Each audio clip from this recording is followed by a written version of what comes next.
नमस्कार। आशा है आप सब बहुत अच्छे हो। हाल फिलहाल में मैं बहुत जन से एक सवाल बार बार फेस किया कि विपुल दा, मार्केट में ट्रेडिंग में प्रॉफिट टारगेट क्या होना चाहिए, इसके ऊपर थोड़ा कुछ बताओ। मैं जब इस सवाल को लेकर सोचता हूं, मैं हमेशा मेरा एक प्रेडिक्शन को याद करके हंसी भी आती है और थोड़ा चिंता भी आता है। क्या है वो? क्योंकि 2020 का मार्च महीने का एपिसोड के बाद से मार्केट में जो एक तरफा तेजी चला, 2021 मोटा मोटी पूरा आखिर तक, वही अक्टूबर नवंबर महीने तक एक तरफा मार्केट लोगों को अनाप शनाप पैसा दिया। अब जब मार्केट एक तरफा चलता है तो यहाँ पे ना कोई नियम काम करता है और ना ही किसी भी इंडिविजुअल ट्रेडर हो या इन्वेस्टर हो, उसका इंडिविजुअल स्किल वहाँ पे कोई मायने रखता है। लेकिन समस्या शुरू होता है जब मार्केट एक्चुअल जिसको हक है पैसा कमाने का, जिसके पास ज्ञान है पैसा कमाने का, उसको जब ऑनर करना शुरू करता है तो मार्केट में इस तरह का अवस्था आता है। तो मार्केट अभी जिस तरह से थोड़ा बढ़ता है, गिर रहा है, फिर दोबारा वहां से खींच के ऊपर की तरफ ले जा रहा है, तो यहाँ पे एक्चुअली इंडिविजुअल व्यक्ति का, ट्रेडर का इंडिविजुअल क्वालिटी का एसिड टेस्ट हो रहा है। तो इसी कारण से मेरे पास ये सवाल बार बार आ रहा है, विपुल दा, मार्केट में ट्रेडिंग का प्रॉफिट टारगेट कैसे ठीक करें। कैसे ये सवाल आ रहा है? मैं जो लोग ये सवाल मुझसे करते हैं, मैं उनसे थोड़ा समझने का कोशिश करता हूं कि वो ये सवाल मुझे क्यों कर रहा है। तो मैं एक कॉमन पैटर्न वहां से निकल पाया। क्या है वो पैटर्न? लोग कहते हैं कि मैं तो 20% प्रॉफिट टारगेट कर रहा था, बाजार 20% मुझे दिया नहीं, 18% से बाजार घूम गया। या मैं 30% प्रॉफिट टारगेट किया था, 29% से ही मार्केट उल्टा चलने लग गया।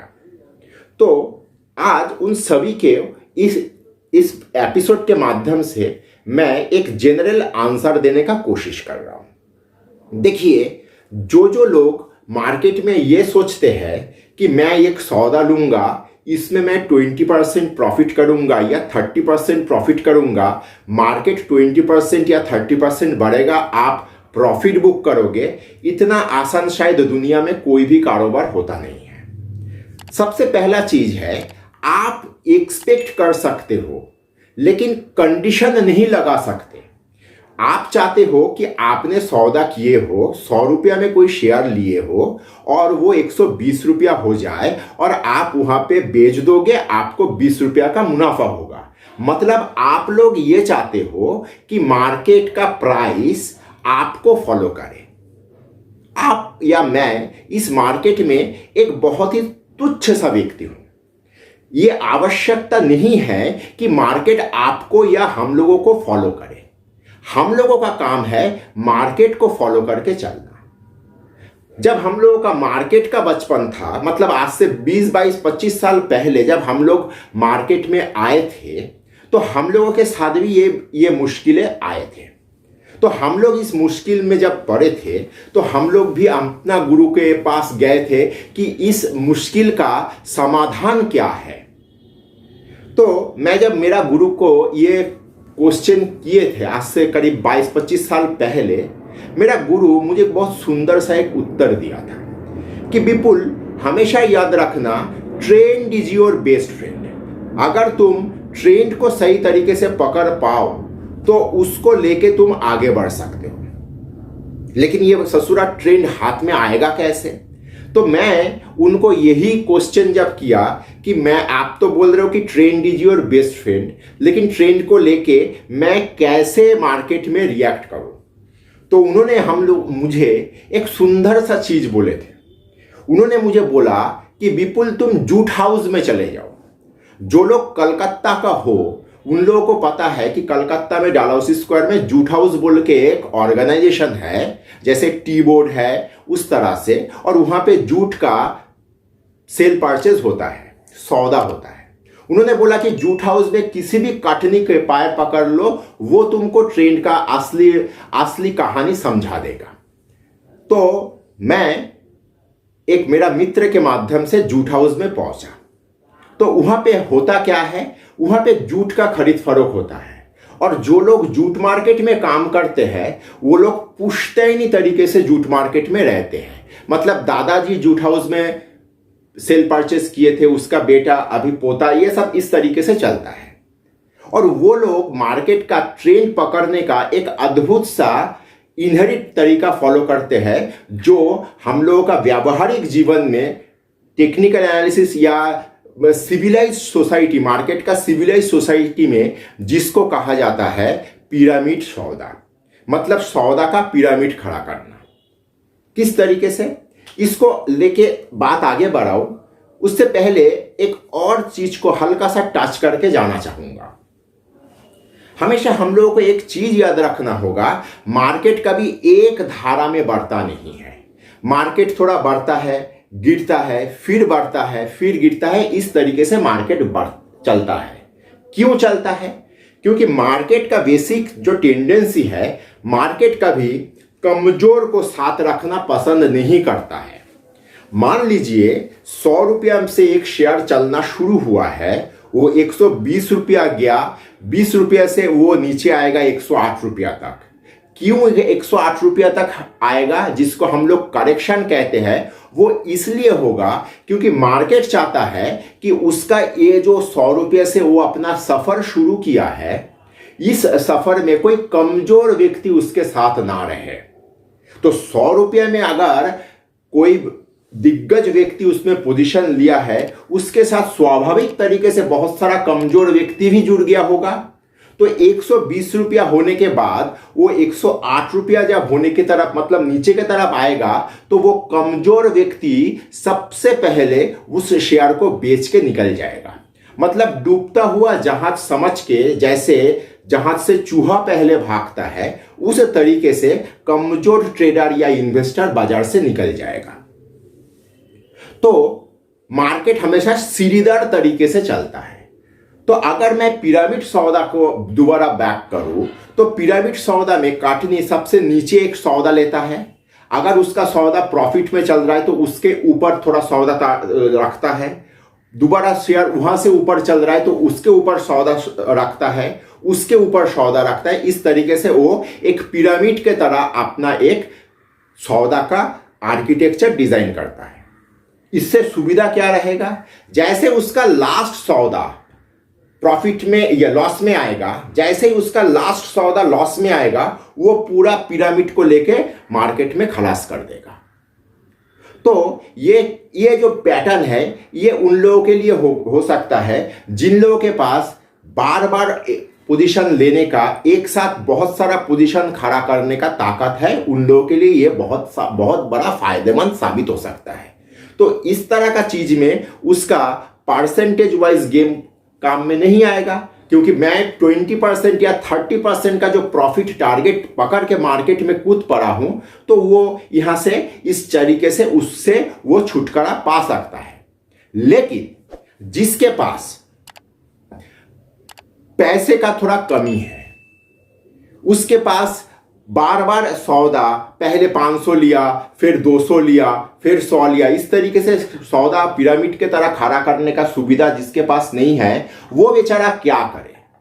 दोबारा बोल रहा हूं, अगर मैं कोई शेयर मार्केट में खरीद रहा हूं तो मेरा कोई हक नहीं है कि मैं ये सोचूं कि मार्केट मेरा टारगेट को मीट करेगा, प्राइस मुझे फॉलो नहीं करेगा, मुझे प्राइस को फॉलो करते हुए चलना होगा।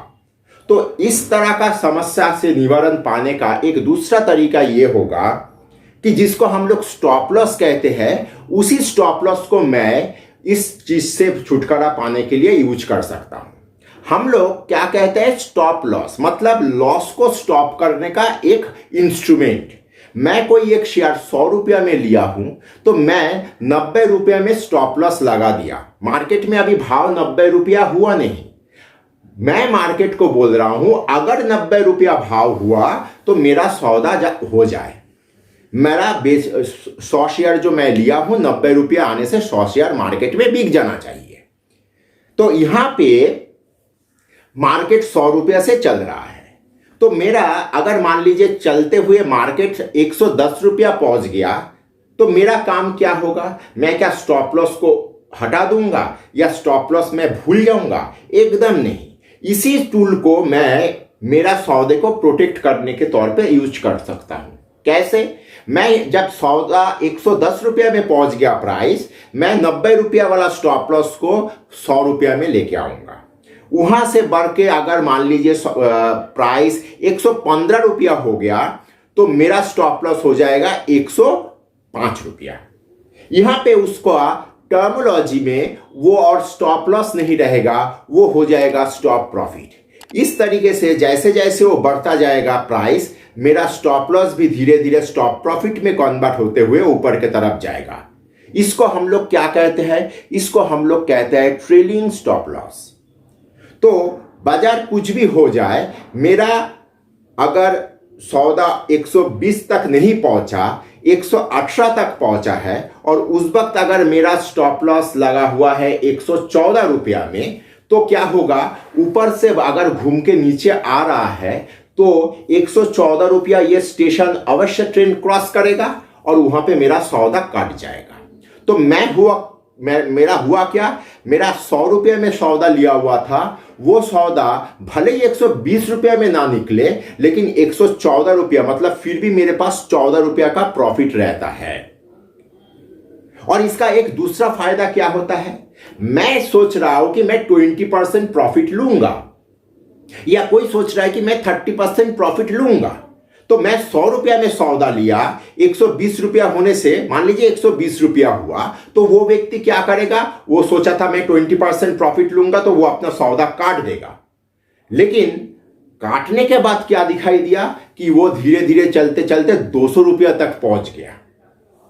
तो ये स्टॉप प्रॉफिट वाला चीज अगर उसके हाथ में रहता तो वो क्या करता? जैसे जैसे गाड़ी आगे बढ़ रहा है, मैं पीछे एक पायलट कार के तरह स्टॉप लॉस को चेंज करते हुए आगे बढ़ रहा हूं। तो इससे मैं पूरा पार्टी एंजॉय करने का स्थिति में पहुंच जाऊंगा। तो मार्केट में इस तरह का सवाल अगर कभी भी किसी के मन में आए कि मैं ट्रेडिंग में अपना प्रॉफिट कैसे फिक्स्ड करूं, देखिए इस मार्केट में फिक्स्ड नाम का कुछ चीज है ही नहीं। यहां पे कोई भी नियम फिक्स्ड नहीं है, कोई भी दिन फिक्स्ड नहीं है। हर रोज का मार्केट एक नया तरीके से आपके सामने प्रस्तुत होता है।